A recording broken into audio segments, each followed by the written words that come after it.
Welcome to another Amy Reed's home cooking video. We are doing lamb chops. A nice loin of lamb, and Amy's already done a video to show you how to marinate them in rosemary and garlic and pepper. No salt at this stage. Now what I'm going to do now is just pull them out and lay them flat like that.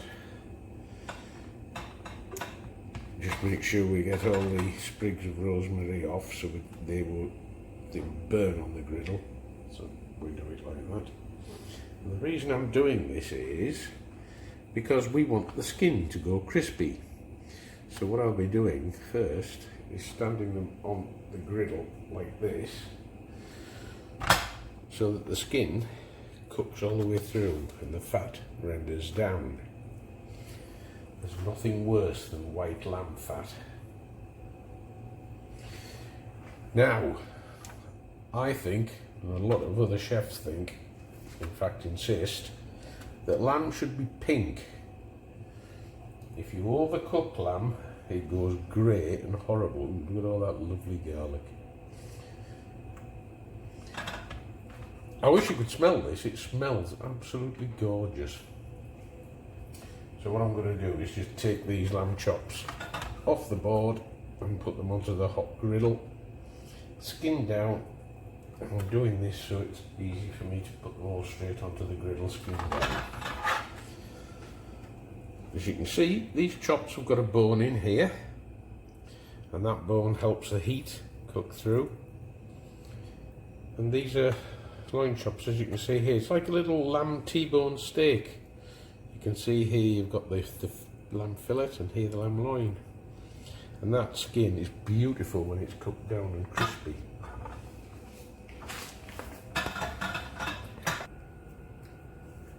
To accompany our lovely lamb chops that have been marinating for the last 24 hours in the fridge, and that beautiful marinade, we're just going to do some simple mashed potatoes and some tomatoes perhaps. So potatoes, dead simple, cook from cold in water. The water need only be deep enough to cover your vegetables. The same applies when taking a bath. So we need a good pinch of salt in there. And we boil the water from cold. We don't put potatoes into boiling water.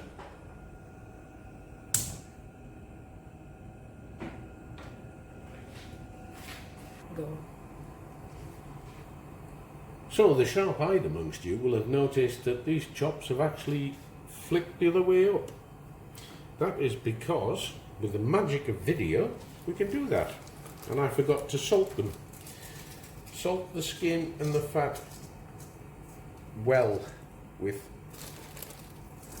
nice sea salt I'm using. But we want salt on that side.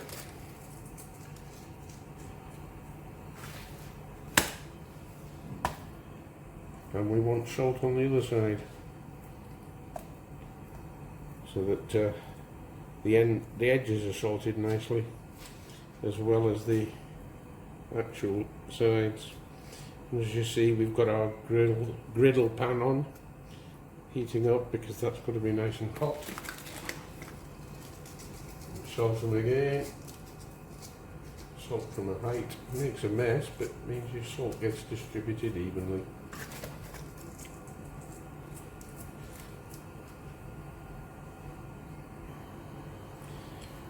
Now, some of you may well be thinking, I've never seen a lamb chop look like that. That's because when they're in the butcher's window or in the supermarket display, they're generally displayed like that. So basically all I've done is fold this over, back again, and open it up so that we can cook them flat like that and get all of this beautiful skin and fat crispy, and make sure it's very nice to eat, which it is when it's crispy. White lamb fat and raw skin is not nice to eat. Okay, let's lay our chops on the griddle. Hear that nice sizzling sound.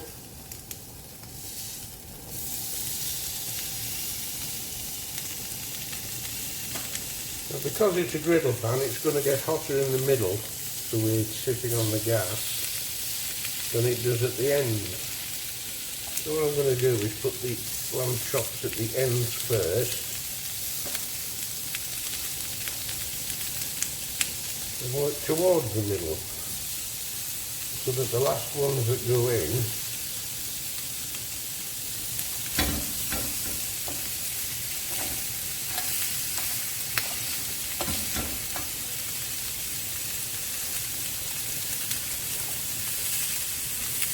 are in the hottest part of the griddle pan. That was lucky. It fit.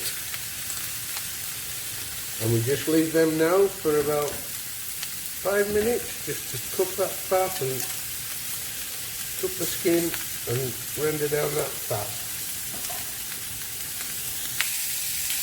Okay, these now have got to the point where the skin is beautifully cooked. So what I'm going to do is make a bit of space and start lining them down.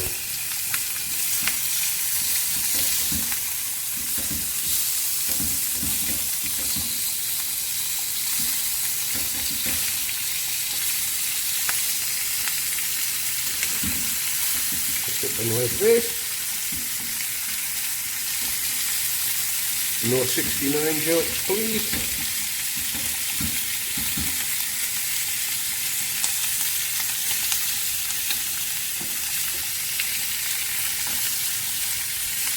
And a beautiful sizzle and gorgeous smell.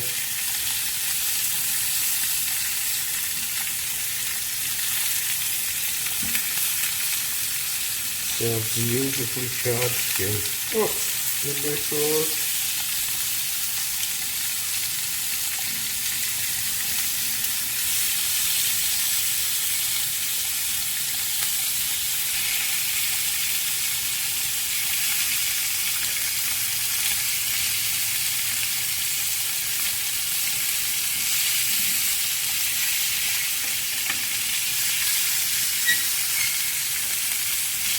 And we just leave them there to cook some more. Now, we've salted both sides of the flap, so we just need to salt a little bit more onto the lamb. You salt to taste just as much as you want. If you're on a low salt diet and a low fat diet, this definitely isn't for you.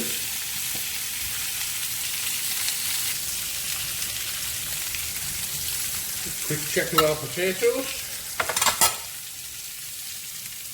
The fork goes easily into them, so they're done. And this is the point where I try to drain them without scalding myself.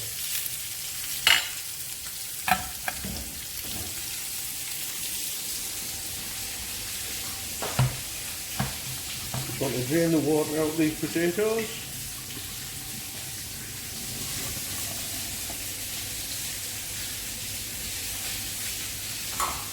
And then just leave them to steam dry for a couple of minutes. And I'll show you how to make beautiful mashed potatoes.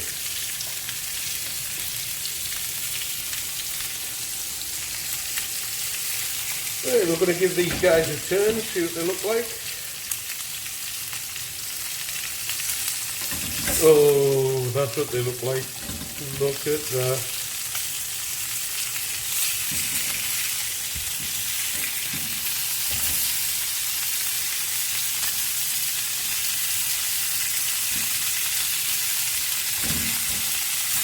Oh, my goodness me.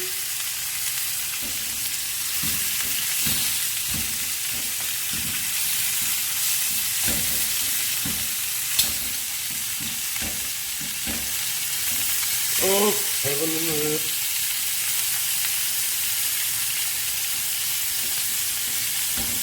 It is absolutely essential that you get colour on the outside of your meat. That is caramelisation, and it is that caramelisation of the sugars in the meat that produces all the delicious flavours.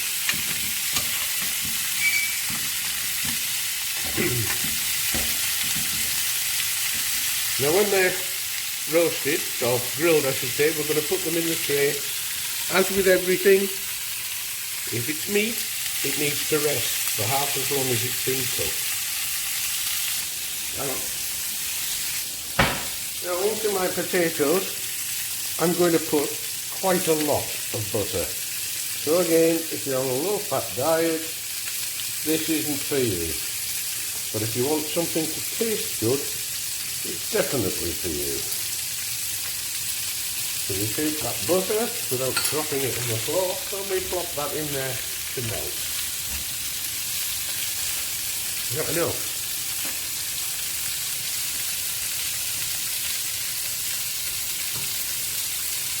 A bit more for good luck.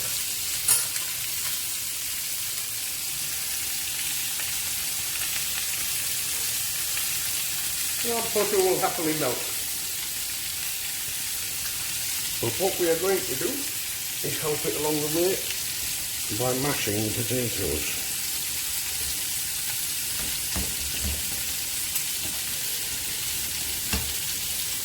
You can go to extreme lengths in mashing potatoes to ensure that you get absolutely no lumps in. You can put them through a potato ricer, or you can just use the standard masher like we're doing here. But just make sure you mash it well and that you work it well so that you don't get any great big lumps in. I can handle little lumps. I'm quite happy with little lumps of potato in my mash, but you can go to the extremes of pushing it through a sieve if you want to make sure it's a proper puree like you'll get in a Michelin-starred restaurant. But this is home cooking, so we're not really going to be bothered about little bits of potato in our mash.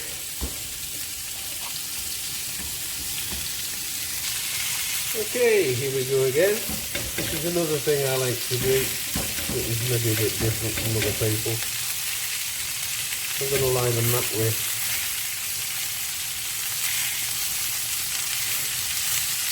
just to make sure that we get all that fat cooked on the other side.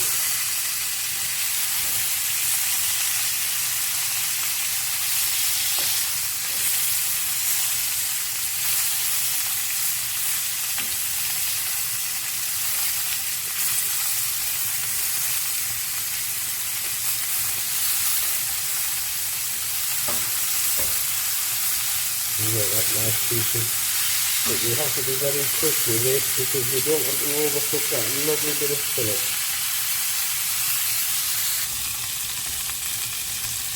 So what I'm doing now is just standing them up so that the heat gets through the bone and cooks through the bone.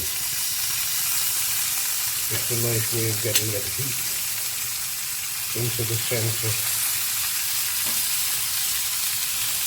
A lot of people may consider this a lot of messing about, and it is, but I think the end result justifies the process. So while we're here, we're waiting for them to cook through the bone.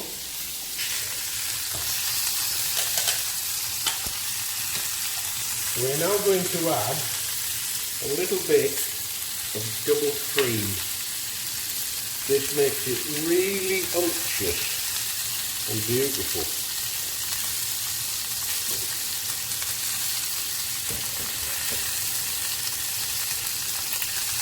We'll just mix all that double cream into there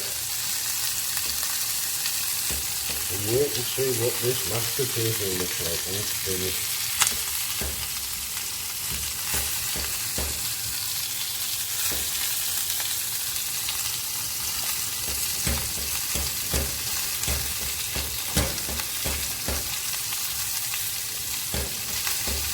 Need to turn it and whip it, right?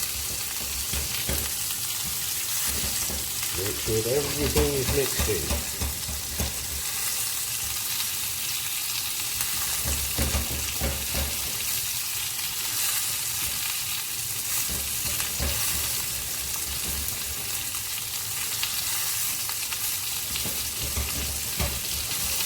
Give it a good whip. Consistency of ice cream. We just want to check the salt.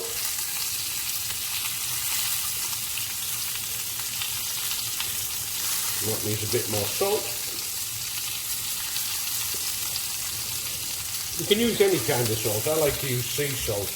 It may look like a lot, but sea salt's not as powerful as the ionized salt or the general table salt, because the crystals are big. It looks a lot, but it's not.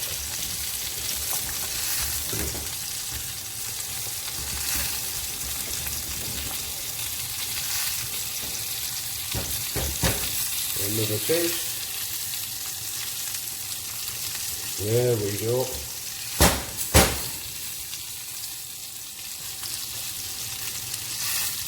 We'll just put the lid on to stop it from drying out.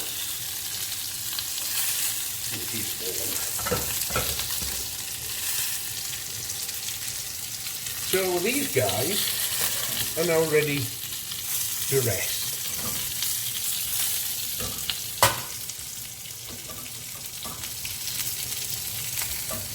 So we lay them in a tray and we want them to rest for about 5 minutes, maybe more, just to let them relax and let the meat get cooked all the way through.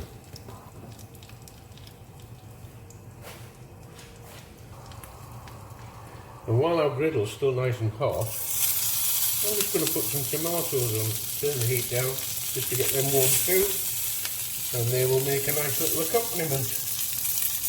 And a nice garnish as well, for that matter.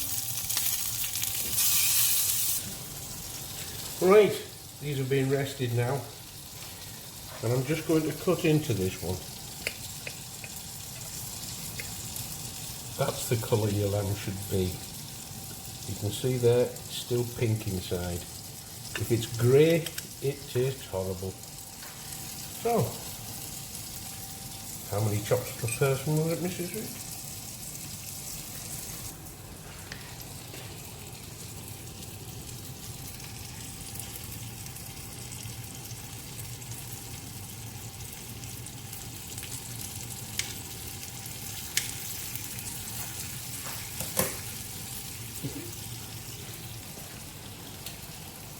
And just to add a little bit of colour, we're going to drop some cherry tomatoes on top.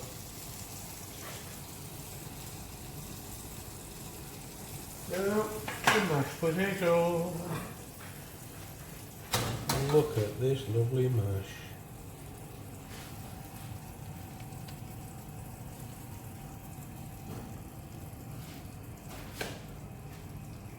British rice. You can't beat it. Although I believe Amy Reid might disagree with me.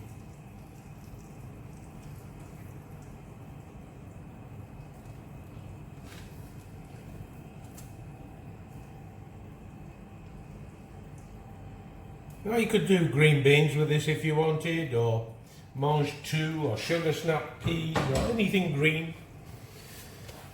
But the only green that I'm going to be adding to this is one of my own personal favourites, which is mint sauce out of a jar by Coleman's. Delicious.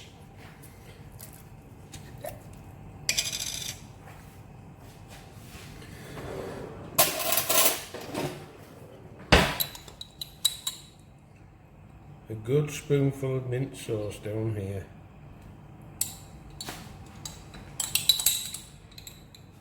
And that's like a pickled mint sauce. It's got a vinegary taste to it.